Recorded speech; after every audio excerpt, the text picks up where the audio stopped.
This is a CBS News special report. I'm Jeff Glor reporting from Washington tonight, and the suspense and speculation is coming to an end. President Trump is about to introduce his nominee to replace retiring Justice Anthony Kennedy on the Supreme Court. This will be Mr. Trump's second appointment after Neil Gorsuch, as the president shapes the nation's highest court for years to come. He'll be making this announcement and making the introduction in the East Room of the White House. You're looking at that right now in anticipation of this. Protesters have gathered outside the Supreme Court building a couple miles away, protesting on both sides of the Roe v. Wade issue. Jan Crawford is our chief legal correspondent. She covers the Supreme Court for us. Margaret Brenner, of course, is the moderator of Face the Nation. Welcome to both of you. Jan, what are you looking for here? Well, I mean, what I'm looking for is in those images that we were just seeing, who's in that room. Of course, from the very beginning, Judge Brett Kavanaugh has been the front runner, and a good clue is his parents have been spotted in the room, as well as several of his friends and associates. The president likes to keep things dramatic, and certainly he's keeping this close until the very end. But Judge Kavanaugh would be a solid conservative pick. Conservatives would be very happy with this. He's a highly regarded federal appeals court judge here on the prestigious D.C. Circuit. Brett Kavanaugh, 53 years old, as you said, works here in Washington, D.C., and now widely expected to be the pick. Let's watch and listen to the president.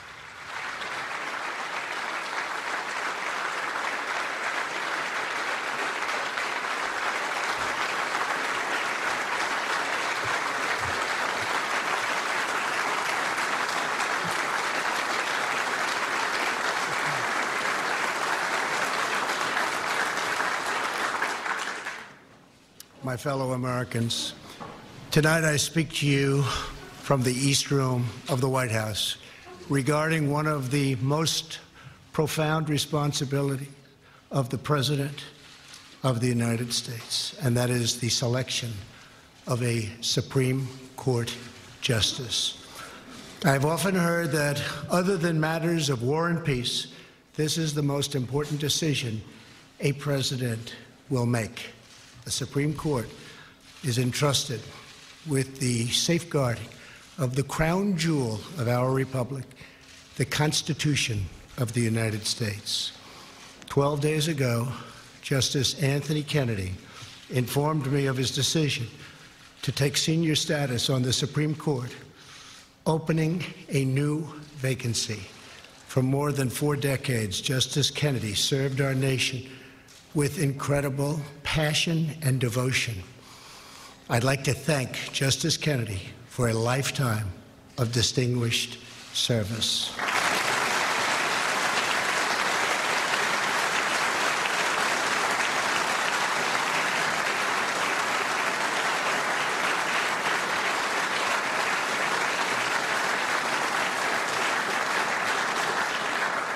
In a few moments, I will announce my selection for Justice Kennedy's replacement.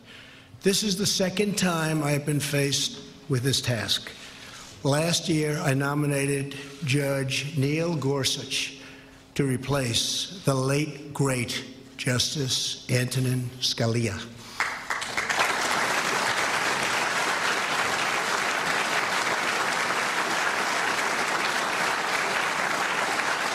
I chose Justice Gorsuch because I knew that he, just like Justice Scalia, would be a faithful servant of our Constitution. We are honored to be joined tonight by Justice Scalia's beloved wife, Maureen. Maureen?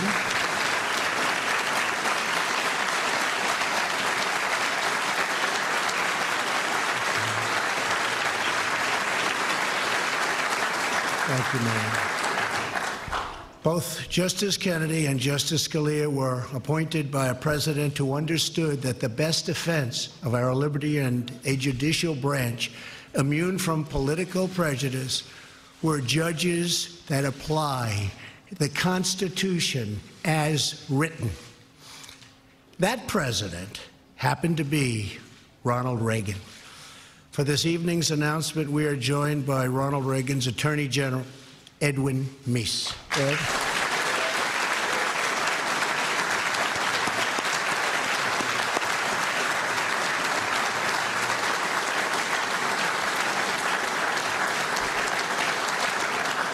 And Ed, I speak for everyone. Thank you for everything you've done to protect our nation's great legal heritage.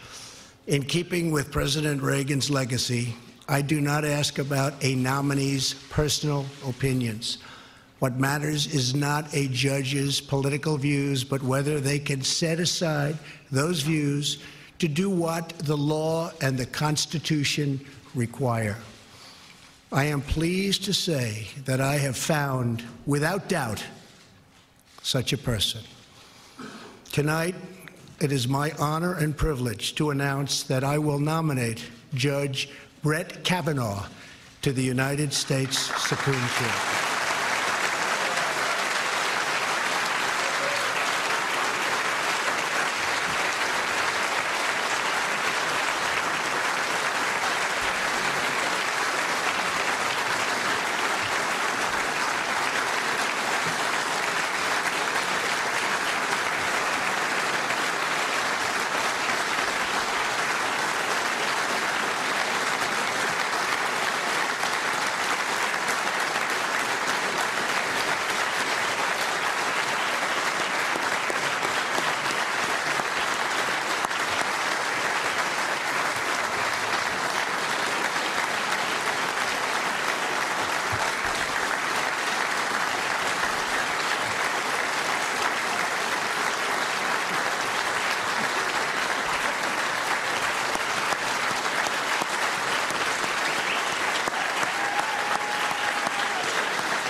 I know the people in this room very well. They do not stand and give applause like that very often, so they have some respect. And Brett's wife, Ashley, and their two daughters, Margaret and Liza, have joined us on the podium. And thank you and congratulations to you as a family. Thank you.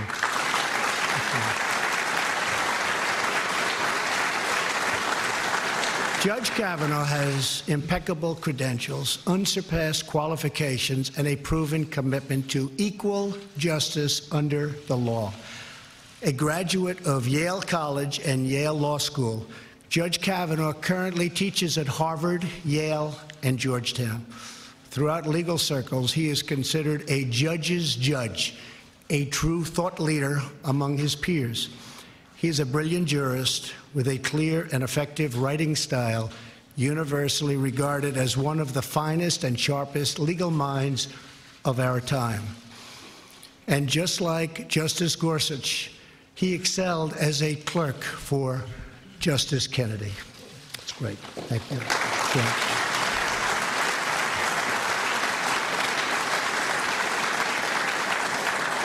Judge Kavanaugh has devoted his life to public service.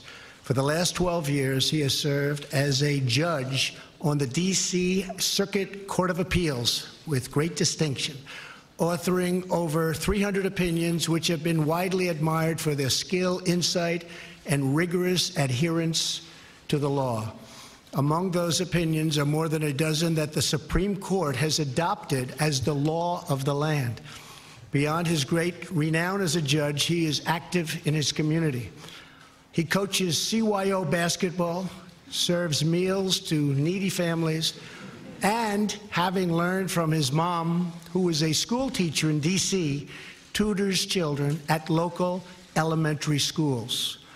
There is no one in America more qualified for this position, and no one more deserving. I want to thank the senators on both sides of the aisle, Republican and Democrat, for their consultation and advice during the selection process. This incredibly qualified nominee deserves a swift confirmation and robust bipartisan support. The rule of law is our nation's proud heritage. It is the cornerstone of our freedom. It is what guarantees equal justice.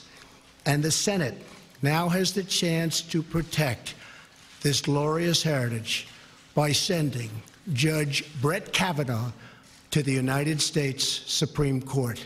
And now, Judge, the podium is yours.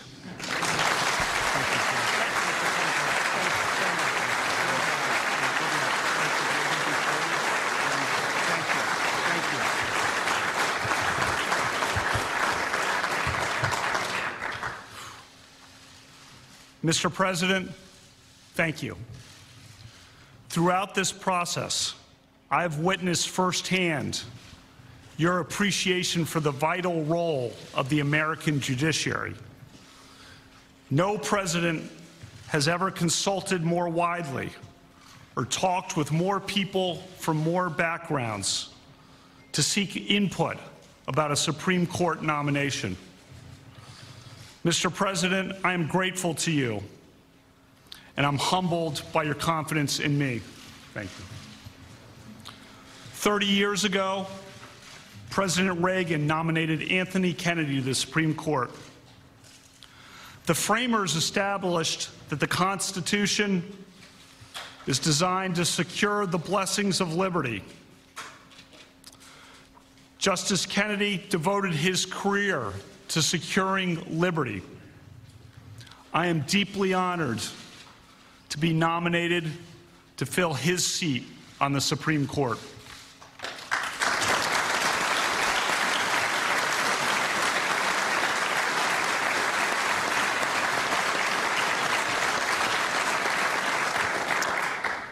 My mom and dad are here. I am their only child. When people ask what it's like to be an only child, I say, it depends on who your parents are. I was lucky. My mom was a teacher. In the 1960s and 70s, she taught history at two largely African-American public high schools in Washington, D.C., McKinley Tech and H.D. Woodson. Her example taught me the importance of equality for all Americans. My mom was a trailblazer. When I was 10, she went to law school and became a prosecutor. My introduction to law came at our dinner table when she practiced her closing arguments. Her trademark line was, "Use your common sense. What rings true? What rings false?" That's good advice for a juror and for a son. One of the few women prosecutors at that time, she overcame barriers and became a trial judge. The president introduced me tonight as Judge Kavanaugh, but to me, that title will always belong to my mom. My dad went to law school at night while working full-time. He has an unparalleled work ethic and has passed down to me his passion for playing and watching sports. I love him dearly. The motto of my Jesuit high school was "Men for Others." I've tried to live that creed. I've spent my career in public service, from the executive branch and the White House to the U.S. Court of Appeals for the D.C. Circuit. I've served with 17 other judges, each of them a colleague and a friend. My judicial philosophy is straightforward. A judge must be independent and must interpret the law, not make the law. A judge must interpret statutes as written, and a judge must interpret the Constitution as written, informed by history and tradition and precedent. For the past 11 years, I've taught hundreds of students, primarily at Harvard Law School. I teach that the Constitution's separation of powers protects individual liberty. And I remain grateful to the dean who hired me, Justice Elena Kagan.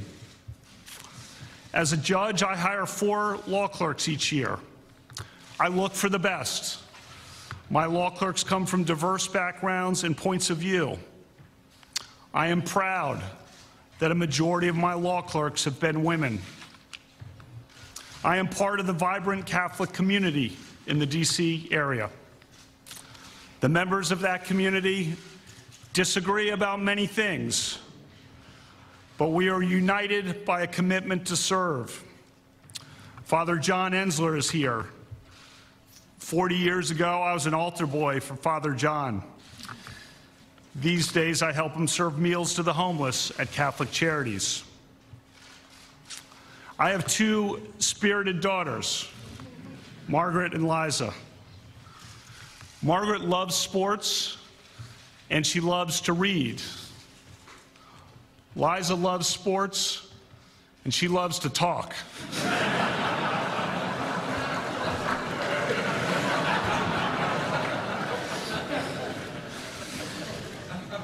I have tried to create bonds with my daughters like my dad created with me. For the past 7 years, I have coached my daughters' basketball teams. The girls on the team call me Coach K.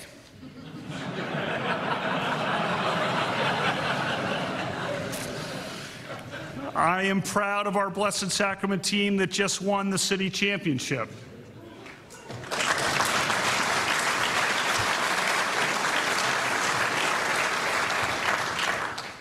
My daughters and I also go to lots of games. Our favorite memory was going to the historic Notre Dame-UConn women's basketball game at this year's Final Four. Unforgettable. My wife, Ashley, is a West Texan, a graduate of Abilene Cooper Public High School and the University of Texas. She is now the town manager of our community. We met in 2001 when we both worked in the White House. Our first date was on September 10th, 2001. The next morning, I was a few steps behind her as the Secret Service shouted at all of us to sprint out the front gates of the White House because there was an inbound plane. In the difficult weeks that followed, Ashley was a source of strength for President Bush and for everyone in this building. Through bad days and so many better days since then, she has been a great wife and an inspiring mom. I thank God every day for my family.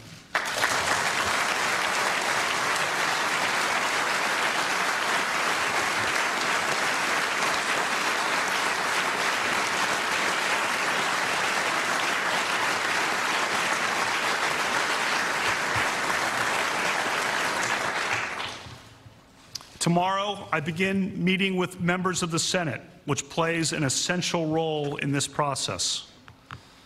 I will tell each senator that I revere the Constitution. I believe that an independent judiciary is the crown jewel of our constitutional republic.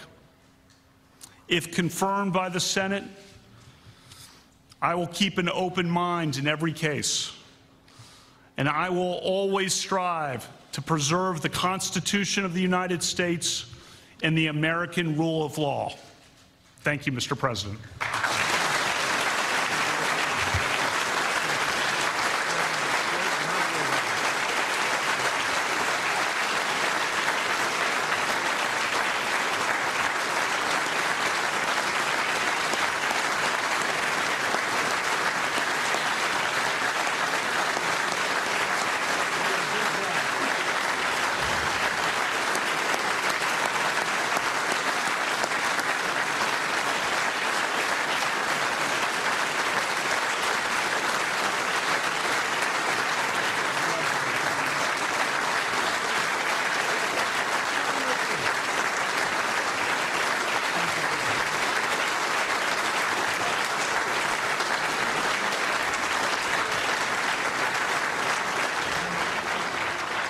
So there you go. It is Brett Kavanaugh there with his two daughters and his wife as he walks away following the president.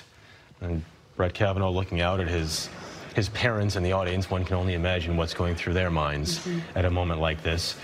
Jen, as we watch everyone wrap up here, Jen Crawford back with us now, as well as Margaret Brennan. What does this pic tell you, Jen? Well, I mean, I think this pic shows that this is a president who was not going to pull any punches. He was going to have a fight to get a nominee that he believed was going to be a conservative intellectual force on the Supreme Court, and he is going to take that fight right to the Democrats who certainly opposed him for his appellate court nomination. Because Kavanaugh has a record, and they're going to have to go through that, because it could be this fight now. Absolutely. But the president is saying, I'm willing to do it. I'm going to, make the Supreme Court. I campaigned on this, and I am delivering. retiring. And there's no question, I mean, with this nomination, President Trump may well do what Republican presidents have tried to do for 40 years and failed, and that is to turn the Supreme Court into a more clearly, solidly conservative direction and away from what they see as the real excesses of the Warren Court. I mean, this is a generational pick that could affect generations to come. And because appointees have so often disappointed Republican presidents. And absolutely, and there was pressure under the president, on the president, to maybe play it safe, to go with someone who didn't have a record, who didn't have a paper trail, and I think with this pick, he says, no, bring it. Margaret, talk about the nomination process and what's ahead here. There is very little Democrats can do to stop the swing of the court, as Jan laid out, towards more conservative leanings here. Because the Republican majority is such a slim, razor-thin margin, really any one senator crossing over could make or break this nominee. And so that is why the politicking of this is going to get going tomorrow. The vice president will escort Kavanaugh to the Hill, take him around, make the introductions. They're going to be focusing on winning over some of these red state Democrats to try to get this confirmation in place by early October, ahead of those congressional races. And it's interesting to see the president embrace someone who is so close to the Bush family. We are seeing such a warm reception from them, from the establishment Republicans, from a president who promised to upend the establishment when he came here. The Supreme Court is going to be huge talk on the campaign trail here before midterms coming up on both sides. Margaret Brennan, Jan Crawford, thanks to both of you. So President Trump here nominates Brett Kavanaugh to be the 114th Justice of the United States Supreme Court. There will be much more about this on your late local news on this CBS station, on our 24-hour streaming news service CBSN, and for some of you in the West on the CBS Evening News. Also tomorrow, CBS This Morning will have the only network interview with Senate Democratic leader Chuck Schumer reacting to this nomination. For now, I'm Jeff Glor, CBS News in Washington. For many of you, CBS primetime programming will continue in just a moment. For news 24 hours a day, go to CBSNews.com.